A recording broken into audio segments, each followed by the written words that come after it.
আজকে আমি আপনাদেরকে দেখাবো এমন একটি মশলা রেসিপি যে মশলা আপনি জানলে গরুর মাংস বলেন মুরগি বলেন যে কোনো মিট আইটেম আপনি রান্নার জন্য এক্সপার্ট হয়ে যাবেন।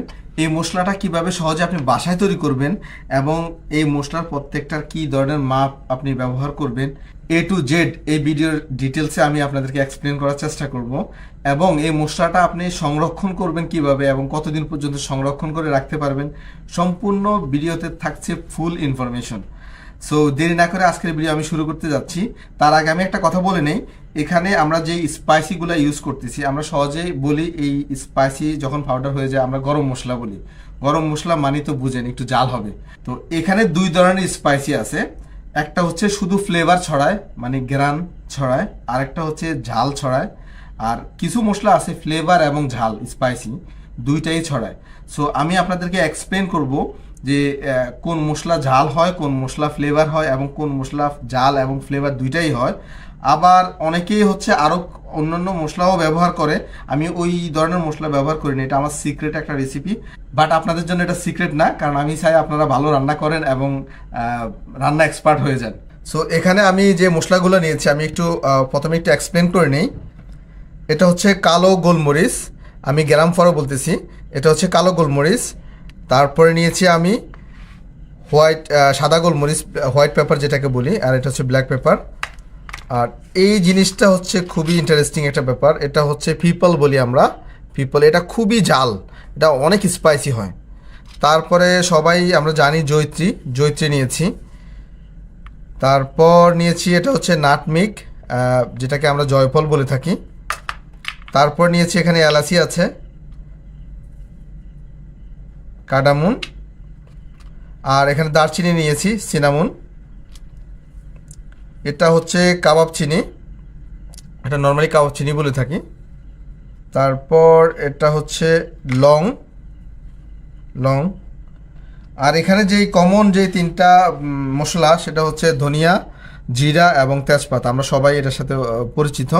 তো আমি আপনাদেরকে আজকে স্টেপ বাই স্টেপ দেখাবো কত গ্রাম কোনটা ইউজ করবেন এবং কিভাবে ইউজ করবেন, কিভাবে পাউডার করবেন, কিভাবে সংরক্ষণ করবেন। সো দেরি না করে শুরু করছি আজকের ভিডিও। এখানে আমি 150 গ্রাম ধনিয়া, আস্ত ধনিয়া নিয়েছি। এই ধনিয়ার স্বাদটা হচ্ছে মূলত আসলে ফ্লেভার চেঞ্জ করে, তেমন একটা স্পাইসি হয় না। তারপর এখানে আমি 150 গ্রাম জিরা নিয়েছি। জিরা খাবারের ফ্লেভার এবং একটু ঝাল অর্থাৎ একটু স্পাইসি পরিবর্তন করে। তারপর আমি এখানে 30 গ্রামের মতো তেজপাতা নিয়েছি। তেজপাতাটা মূলত খাবারের ফ্লেভার চেঞ্জ করে, ঘ্রাণ চেঞ্জ করে, টেস্ট চেঞ্জ করে না। আপনারা চাইলে এই তেজপাতাটা 60 গ্রামও ইউজ করতে পারেন। আমি 30 গ্রাম দিয়েছি, একটা কারণ আছে, কারণ হচ্ছে আমি তেজপাতার ফ্লেভারটা মাংসতে একটু কম ইউজ করার চেষ্টা করি এবং তেজপাতাটা আস্ত তেজপাতাও মাংসতে দেওয়া হয়, সেই জন্য আমি তেজপাতাটা একটু কম ইউজ করেছি। আর তেজপাতা মূলত খাবারের ফ্লেভার চেঞ্জ করে, টেস্ট চেঞ্জ করে না। তারপর এখানে আমি সাদা গোলমরিচ নিয়েছি 25 গ্রাম। এটা হচ্ছে কালো গোলমরিচ, আমি কালো গোলমরিচ নিয়েছি 45 গ্রাম, 45 গ্রামস। এটার সাথে আমরা অনেকেই পরিচিত, বাট একটু ধোঁকা খেয়ে যাই, কারণ হচ্ছে এটা দেখতে অনেকটা কালো গোলমরিচের মতো, ব্ল্যাক পেপার। তবে এখানে একটু পরিবর্তন আছে, কালো গোলমরিচ এরকম গোল হয়। আর এটা হচ্ছে কাবাব চিনি, এটা জাস্ট একটু এই যে ডাটার মতো থাকে কাবাব চিনি। সো আশা করি আজকের পর থেকে কেউ আর ডস খাবেন না। সো এই কাবাব চিনি ইউজ করেছি মাত্র 15 গ্রাম। এখানে আমি সাদা এলাচি দিয়েছি 20 গ্রাম। আপনারা চাইলে এখানে এক পিস কালো এলাচি দিতে পারেন, যেটা বড় কালো এলাচি দিতে পারেন। তারপর জয়িত্রী নিয়েছি 15 গ্রাম। জয়িত্রী খাবারের ফ্লেভার চেঞ্জ করে এবং স্বাদও, টেস্টও চেঞ্জ করে। আর এলাচি খাবারের টেস্ট এবং ফ্লেভার দুইটাই চেঞ্জ করে। আর হচ্ছে কাবাব চিনি খাবারের টেস্ট ফ্লেভার দুইটাই চেঞ্জ করে। এটা হচ্ছে লং নিয়েছি মাত্র 10 গ্রাম। লং এমন একটি স্পাইসি, যে স্পাইসিটা খাবারের আসলে অনেক ফ্লেভারের জন্য অনেক হেল্প করে। আবার এই লংটা অতিরিক্ত দিলে খাবারের টেস্ট অনেক নষ্ট হয়ে যায়। সো এটা খুব কেয়ারফুলি ইউজ করতে হয়। এই মশলাটার নাম পিপল, এটা খুবই স্পাইসি, এটা এতটাই স্পাইসি হয় মূলত আমরা যদি বোম্বাই মরিচ বলি, বোম্বাই মরিচ থেকেও এটা অনেক স্পাইসি হয়, এটা খুবই স্পাইসি। এটা দিয়েছি মাত্র 10 গ্রাম। এই মশলা আমরা সবাই চিনি, দারুচিনি। দারুচিনি খুবই সুইট একটি টেস্ট নিয়ে আসে এবং ফ্লেভার আনে খাবারে। আপনি যদি গরম মশলা অনেক স্পাইসি পছন্দ করেন সেক্ষেত্রে দারুচিনি কম ব্যবহার করবেন, এবং যদি স্পাইসি যদি আপনার কম প্রয়োজন হয় তাহলে দারুচিনিটা একটু বাড়িয়ে ইউজ করবেন। এখানে আমি দারুচিনি নিয়েছি 30 গ্রাম। আপনারা চাইলে এই দারুচিনি যদি স্পাইসি যদি মশলাতে কম ব্যবহার করতে হয় 30 না 90 থেকে 120 থেকে 150 গ্রাম পর্যন্ত ব্যবহার করতে পারবেন। এটা ডিপেন্ড করে আসলে আপনারা মশলার স্পাইসি লেভেল কতটুকু চান। সো আমি দারুচিনি দিয়ে দিচ্ছি এখানে। এটা আমরা সবাই চিনি, এটা হচ্ছে জয়ফল বলি, নাটমেগ। জয়ফল মূলত স্পাইসিতে মশলাতে গরম মশলাতে যে কাজটা করে, জয়ফল হচ্ছে মাংস একেবারে সফট করে ফেলে।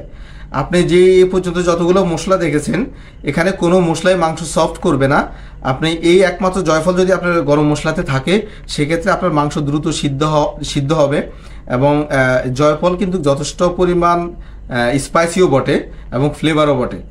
সো আমি অনলি একটা জয়ফল ইউজ করেছি এখানে।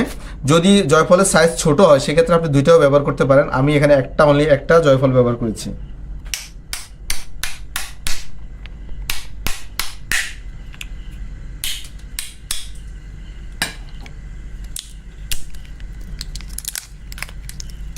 আমি জয়ফলটা জাস্ট ভিতরে উপরে শেলটা ভেঙে দিয়ে দিলাম। এখন আপনাদের যেই মেন কাজটা এটা একটু খেয়াল করে করতে হবে। মশলাটা রোস্ট করতে হবে। মশলাটা যখন টালবেন অবশ্যই চুলার হিট একেবারেই কম থাকবে। অতিরিক্ত চুলার হিট যদি ইউজ করেন সেক্ষেত্রে মশলা তিতা হয়ে যাবে, কালার পরিবর্তন হয়ে যাবে এবং কালো হয়ে যাবে। আর মশলা যখন তিতা হয়ে যায়, আপনি যখন মাংস রান্না করবেন মাংস তিতা লাগবে। সো এখন মশলা আপনার রোস্ট করার জন্য খুবই স্লো। এই স্লো হিটে আপনি অন্তত না হলেও 15 থেকে 20 মিনিট মশলা রোস্ট করতে হবে, যত স্লো হিটে করা যায়। অতিরিক্ত হিটে যদি করেন তাহলে হচ্ছে মশলা তিতা হয়ে যাবে। এখানে এই জায়গাটা একটু খুব কেয়ারফুলি হ্যান্ডেল করবেন। 15 থেকে 20 মিনিট খুব স্লোলি আপনার এই মশলা রোস্ট করতে হবে।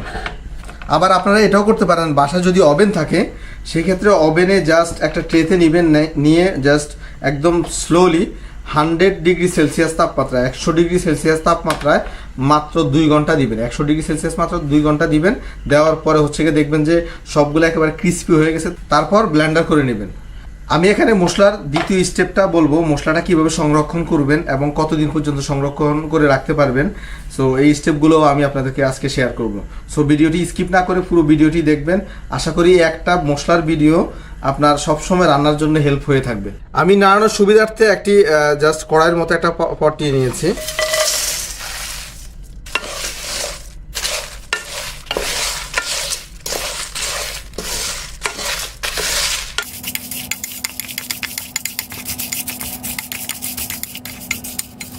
এখানে গরম মশলায় আমি দেখেছি অনেকে আরও আদার্স মশলা ব্যবহার করে। আমি শুধু এখানে মশলার যেই কেমিস্ট্রি আছে, প্রত্যেকটা মশলার এক একটা রূপ আছে, এক একটা টেস্ট আছে, এক একটা ফ্লেভার আছে। ওই ফ্লেভার অনুযায়ী এটা হচ্ছে আমার সিক্রেট, টু বি অনেস্ট এটা আমার সিক্রেট একটা রেসিপি। আমি জাস্ট আপনাদের সাথে শেয়ার করেছি এই জন্যই যে আপনারা এই রেসিপিতে যদি এই মশলাটা তৈরি করেন বাসায় যে কোনো ধরনের অনুষ্ঠান বা যে কোনো সময় মুরগি অথবা গরুর মাংস যেটাই রান্না করেন আমার মনে হয় আপনারা এনজয় করতে পারবেন। মন থেকে বলতেছি কথাটা। আর এই মশলাটা হচ্ছে আপনার অন্য মশলার সাথে আপনার মিল পাবেন না, কারণ এটা টোটালি একটু আলাদা। আমার মশলা অলরেডি রোস্ট হয়ে গেছে। এটা আসলে কালার পরিবর্তন হয় না, কারণ আমি এত স্লো হিটে কুক করেছি, জাস্ট ফ্লেভার আসতেছে, কালার পরিবর্তন হয় নাই। সো আমি এখন জাস্ট এটা ঠান্ডা করব, ঠান্ডা করার পরে ব্লেন্ডার করব। সো ব্লেন্ডার করার পরে প্যাকেটিং কিভাবে করবেন এবং কিভাবে সংরক্ষণ করবেন A to Z আমি বিস্তারিত বলার চেষ্টা করতেছি আপনাদের সাথে।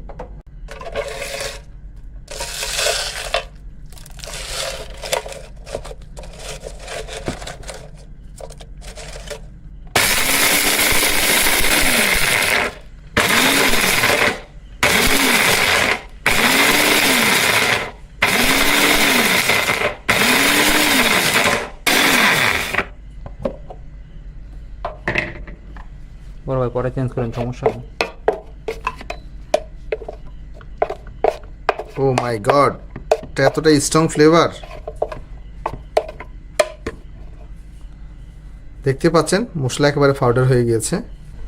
এখন আমি প্যাকেজিংয়ের ব্যাপারটি একটু আপনাদের সাথে শেয়ার করি। এই মশলা যদি আপনি একবার তৈরি করেন প্রায় 6 মাসের মতো, 6 মাস ইভেন দো 1 বছরও আপনি প্যাকেজিং করে রাখতে পারবেন। সেক্ষেত্রে যেটা খেয়াল রাখতে হবে, আমি কি করি, ছোট ছোট পলিতে জাস্ট অল্প অল্প করে আমি দেখাচ্ছি।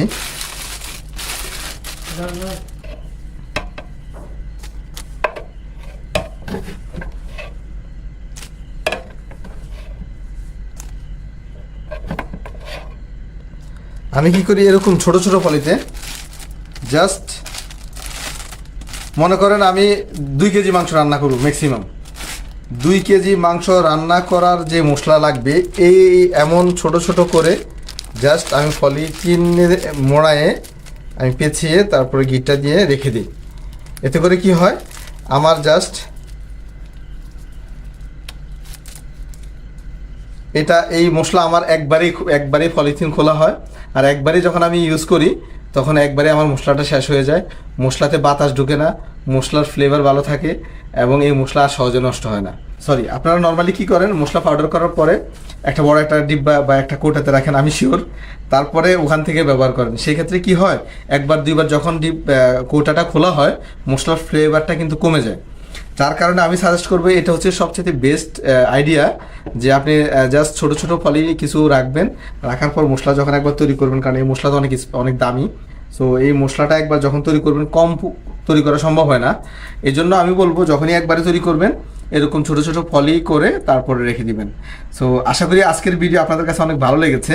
এটা আসলে একটা ইন্টারেস্টিং ভিডিও, এটা ডিফারেন্ট, কিন্তু আমার মনে হয় এই ভিডিওটা রান্না যারা করে তাদের সবারই জানা উচিত। এটা খুবই এসেনশিয়াল একটা ভিডিও, স্পাইসি মেকিং এবং স্পাইসি সংরক্ষণ করা যায় কিভাবে সেটা। আর নেক্সট ভিডিওতে আমরা শেয়ার করার চেষ্টা করব মাছের জন্য যে মশলাটা তৈরি করি আমি, সিক্রেট মাছ অনলি, যে কোনো ধরনের মাছ রান্না করবেন, মাছের কাবাব তৈরি করবেন, তারপর হচ্ছে গিয়া মাছের পাকোড়া তৈরি করবেন, ইভেন দো হচ্ছে গিয়া কোনো ভেজিটেবল পাকোড়া বা ভেজিটেবল রিলেটেড কোনো আইটেম যদি তৈরি করেন, সো ওই মশলাটা দিয়ে তৈরি করতে পারবেন। সো আজকের মশলাটা ছিল শুধু অনলি যে কোনো মাংস, যেমন গরুর মাংস, খাসির মাংস, মুরগির মাংস, হাঁসের মাংস, এই যত ধরনের মাংস আছে মাংসের জন্য এই মশলাটা পারফেক্ট। নর্মাল আমরা যে মশলাগুলো ব্যবহার করি, যেমন হলুদ, মরিচ, আদা রসুন বাটা, তেল, এগুলো তো ব্যবহার করবেনই। আর এই মশলাটা ব্যবহার করবেন হচ্ছে গিয়া 2টা সময়। একটা সময় হচ্ছে গিয়ে রান্না যখন শুরু করবেন, মশলা যখন কষাবেন তখন একটু দিবেন। আরেকটা হচ্ছে গিয়ে রান্নাটা যখন তুলবেন, তোলার 10 মিনিট আগে অথবা 5 মিনিট আগে জাস্ট অল্প একটু মশলা উপরে ছিটা দিয়ে ঢাকনা দিয়ে রাখবেন। রাখার পরে হচ্ছে গিয়ে পরিবেশন করবেন 5 থেকে 10 মিনিট পরে খুলে। আশা করি আপনাদের খুবই ভালো লাগবে, এবং মাংসের টেস্ট যদি পরিবর্তন না হয় তাহলে আমাকে কমেন্টস করে অবশ্যই খারাপভাবে কমেন্টস করবেন, আমি এটা কনফিডেন্ট থেকে বলতেছি, সরি। আশা করি ভালো লাগবে। তো থ্যাংক ইউ সো মাচ, ভালো থাকবেন। আজকে ভিডিও এই পর্যন্তই, বাই বাই।